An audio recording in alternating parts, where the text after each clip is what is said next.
Conversations Black people aren't ready to have. Number one. All right, number one, the Bible is plagiarized. It was written from older texts, okay? The Dead Sea Scrolls are only 1,400 years old, right? Christ died, what, 2,023 years ago? Interesting, right? Okay, so the Emerald Tablets of Thoth, that's where your New Testament comes from. Just saying. Epic of Gilgamesh, Story of Noah, same thing, right? So, Jesus, we all know his name isn't Jesus, but people still perpetuate that lie. His name was Yeshua, okay? Now, there are two creation stories, okay? Genesis chapter 1, verse 26. God said, "Let us create man in our own image, male and female." Okay? Us, our, multiple gods. Okay? That's in the Bible. That all Christians have. Okay? The second creation story says, "The Lord God shall create man in his own image." Right? There you go. Lord is a title, right? Ephesians chapter 6, verse 4. "Fathers, do not bring thy children to wrath. For all of those, honor thy parents and thy mother, thy mother and thy father, rather, people, to force your toxicity onto your children because it's in the Ten Commandments, right? Which actually comes from the 42 laws of Ma'at, okay? Look that up too.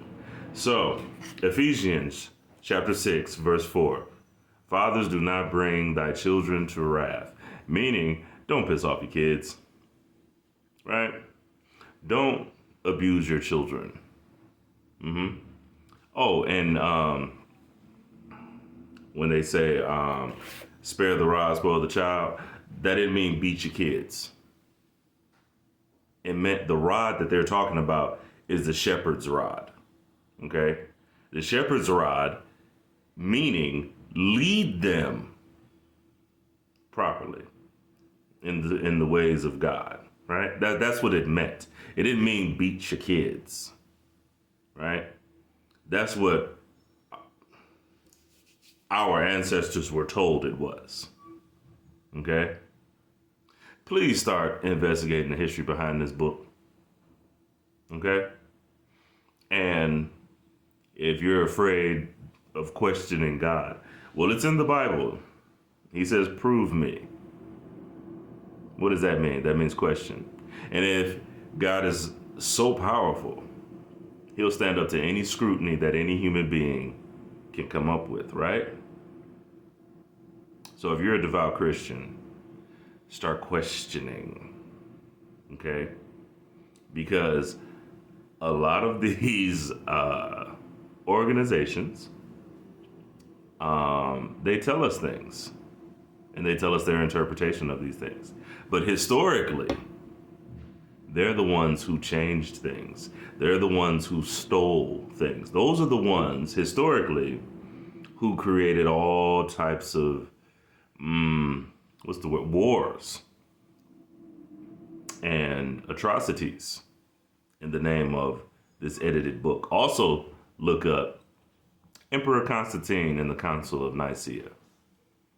I think they took out 16 books and edited 40 some odd other books. Not to mention the changes that King James made. Very interesting. Get on Google. Find out for yourself. Do your own research, please.